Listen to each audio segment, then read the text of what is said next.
How to update Wi-Fi driver in Windows 11. So hey guys, welcome to this tutorial. In this tutorial, I'll be guiding you through the exact steps on how you can update the Wi-Fi driver in the Windows 11.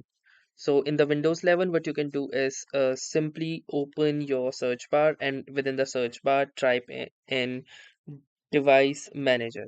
Now, once you are open with the device manager, you can simply double tap onto this, and from here you can see the network adapters.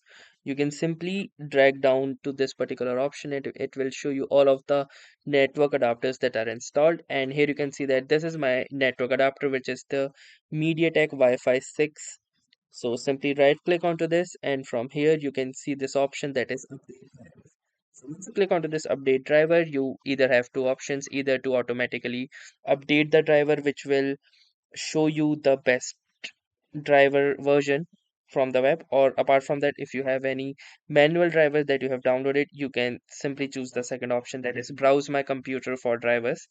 And since I have chosen the automatic, you can see that the best driver has been already installed, or if you have any outdated driver version, it will successfully apply the updation on you. And once that is done, you can simply close it, and that's how you have updated the Wi-Fi driver of your Windows 11 computer. So that was all for this tutorial. Thanks for watching and have a nice day.